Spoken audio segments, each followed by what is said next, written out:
Kannada cinema is back. This was not just one of my favorite films of the year, but I think I can consider it as my favorite Kannada film also. It is just so much fun, but there's more to it. And I'm pretty sure Bollywood producers are running to get remake rights of this. So let's talk about it. Hello guys, I'm Nona and I finally saw the new Kannada film Soup from So, written and directed by JP Thuminad. What a journey this film is having. It released 2 weeks ago. It didn't have any shows near me. Then it starts playing in a very far away theater where I have never been to and I have no idea it will be subtitles or not. Then in the second week, I get one show nearby with subtitles, and by the weekend there are 3 shows playing, and that tells you good films travel. The best way for me to describe this is that it's a complete film. It is so efficient in storytelling. There's a sharpness to the screenplay. It's technically solid. Every second is accounted for. Such a great use of music and sound design. It's a comedy, then it's a thriller, it becomes horror, and still the tone of the film stays intact. And the best part is the simplicity of the film. It's not trying to be very over smart, introduce too many twists and turns. It's just focused from the start to the end. Throughout the film, I could see the clarity. There's nothing extra, there's nothing overdone, nothing is dragged or stretched out. And that tells you how they were so sure about what they're doing. It is a simple comedy of errors, but there's so much beneath it. So let's break it down. The world they create for us. We see the village and it's working. By the end of the film, it felt like I've been to this place. You see the people living there, you see the relationships they have with each other, how they all work together. We see their culture, how when someone passes away, everyone comes together, the different rituals they have to follow. And you explore all of this without it becoming an exercise. It is so organic, it is so natural that you don't feel all of this is a setup for the film until the exciting moment comes. It just flows naturally. You are just invested, you are immersed into it. In a way, they just drop the audience into the world of these characters. The humor in the film is done in so many different ways. It's not just with the performance. It's not that the characters are cracking jokes or they're acting stupid to make us laugh. They are just being themselves. And that is funny, which is making us laugh. But the humor is also in the way the camera is placed, the way it's capturing all the action, the way scenes are edited. The duration of that movement is what's making it funny. If you really study it, it's a masterclass in editing. And I know I missed a lot of cultural things, which people around me in the theater were laughing at, but I was not getting it. The subtitles were really good, but I'm sure something got lost in translation. But still, I enjoyed myself throughout the film, because the film is not just depending on one thing to make the audience laugh. It's using all the tools in its arsenal to do that. And that's great filmmaking. Now, there are a lot of actors which I have not seen before, and there were few which I have seen in some smaller roles. But I think the most unexpected was Raj B. Shetty. I've seen him in different avatars, but this was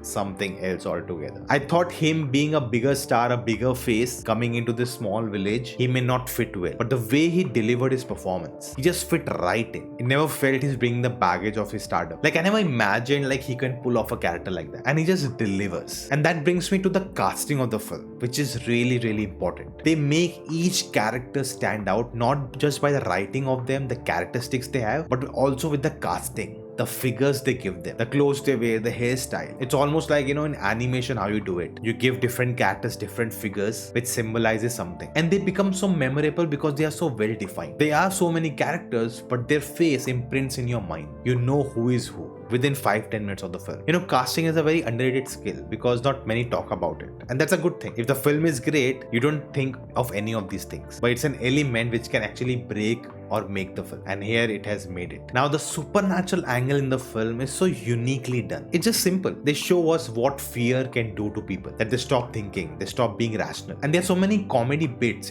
set pieces, you can call them, as you say in action films, where it shows each character going through that fear and how it leads to a comedy moment. Their idea of ghost or a spirit who has come in a different body, and the way they utilize that in the story is really thought-provoking. Like, we always relate a ghost to negativity, but here we do the opposite. That through this you can do something better for someone. There's a positive twist to it. Is there a spirit or a ghost? I don't know. Maybe it is, maybe it's not. But that's bringing a teaching for the character. It's a lesson to be learned. It beautifully portrays, how a person just needs to be listened to. Just that can make their world better. And the way the film uses all this for this emotional angle and the payoff, it's such a novel concept. When it's a comedy of errors, it's all fun and games, there's also a deeper meaning to all of it. And as we go into the second half, the story was predictable for me, but it was not that I know what they want to do. It was more like I want them to do this, and they did that exactly. The climax is glorious. It's like perfection. It is everything I wanted the film to do, and they just get it so right with the execution. Like, the massy moments they create, the imagery, the satisfaction you get watching it, it just peak cinema. And that's the reason why Bollywood will come for the remake rights. This film is a gold mine. It is everything you want in a film, in a commercial film. It has the characters, it has the story, it has the social message, and all of it is blended so well. I can really say this, not comparing, but it is a more comprehensive version of a Stree. I really enjoy Stree. It is a kind of a different genre and a lot of different things they are doing. It is more exaggerated and out there, but So From So is so grounded, so unique, and so simple. That is what's so admirable about it. Now, I would say there was a great movement